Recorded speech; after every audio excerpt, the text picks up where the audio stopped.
네, 여러분 안녕하십니까. 뉴스 빅5 시작하겠습니다. 오늘 함께 하실 세 분 먼저 소개해드리겠습니다. 이종근 데일리안 논설실장, 손정혜 변호사, 하재근 사회문화평론가 나오셨습니다. 어서 오십시오. 안녕하세요.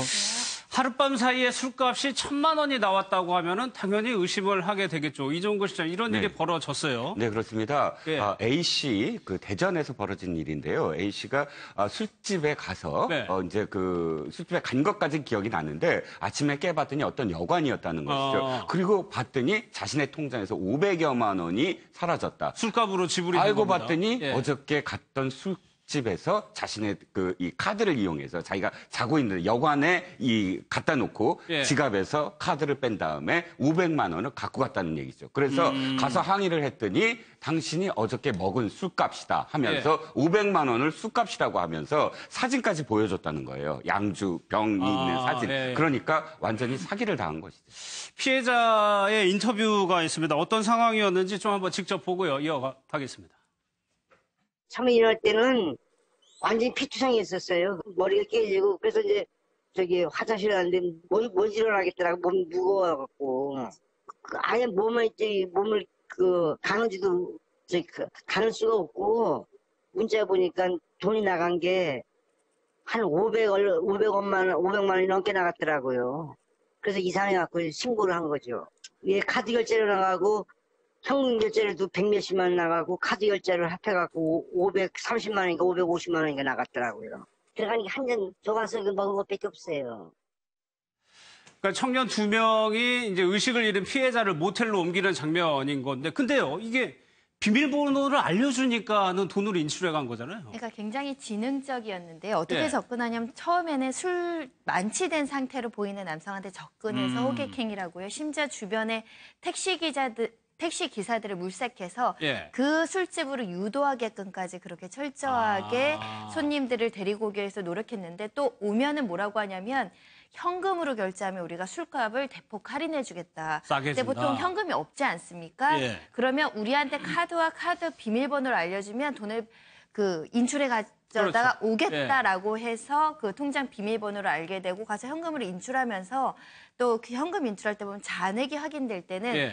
잔액이 많은 손님은 더 또 여러 가지 유혹을 하고 술값이나 이런 것들을 대폭 많이 받는 형식을 취했는데요. 예. 사실은 많은 사람들이 양주 몇 잔을 먹고 기억을 잃었다고 합니다. 그러면서 양주 몇 잔에 당일 많게는 1,000만 원까지 결제를 당했다고 하니까 굉장히 이상하고 치밀한 수법을 쓴 거죠. 예. 그러니까 이 피해자 입장에서도 비밀번호 같은 거 함부로 가르쳐주면 안 되는데 예. 싸게 해준다고 하니까는 그냥 덜썩 가르쳐준 예. 측면이 있는 거예요. 현금으로 결제하면 훨씬 싸게 해준다고 예. 하니까 그냥 비밀번호 가르쳐주면서 알아서 결제하라고 예. 카드를 맡기면서 생판 모르는 오늘 처음 보는 남한테 카드 맡기면서 내 비밀번호까지 가르쳐준 거죠. 그러니까 술 취해서 그런 그렇죠. 거죠. 술도 먹고 예. 기분도 좋고 아마 비위를 맞춰줬겠죠. 그 전까지는. 예, 근데 예. 카드를 맡기면서 비밀번호를 준 그 순간부터 비위를 맞추던 사람들이 갑자기 또 수면제를 주고 거의 이제 그다음부터는 이제 잠든 다음부터는 짐작 취급을 한 것이 아닌가. 예. 그렇게 생각이 되는데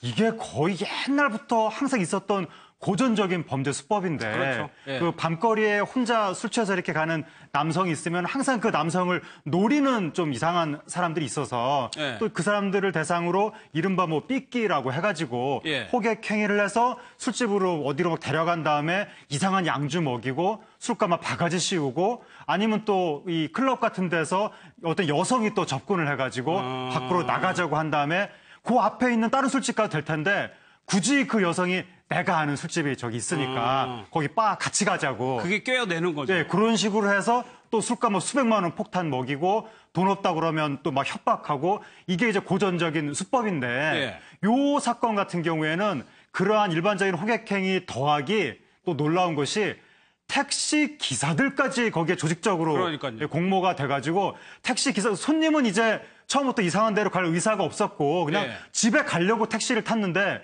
택시 기사가 꼬였다는 거죠. 어디 싸게 술 먹을 수 있는 좋은 데 있으니까. 그러니까 내가 삐끼는 조심해야 되겠다. 이런 의식을 갖고 있었던 분도 설마 택시는 우연히 탄 건데 이분이 나한테 이상한 소리를 하랴 싶어서 예. 택시 기사를 믿었던 것이 결국 피해를 입게 된. 예. 그러니까 이제는 호객행위 하는 사람뿐만이 아니라 택시 기사분들도 예. 조심해야 되는 세상이 된 것 같습니다. 그러니까 이건 단순하게 사기친 게 아니고 특수 강도 혐의를 적용했단 말이에요. 강도라는 거 보통 폭행, 뭐 협박으로 그렇죠. 돈을 갈취를 해야지 이제 강도라고 하는데, 그러니까 수면제를 타서 아예 폭행, 협박에 준하는 한거불능 상태를 빠지게 한 것도 강도라고 보거든요.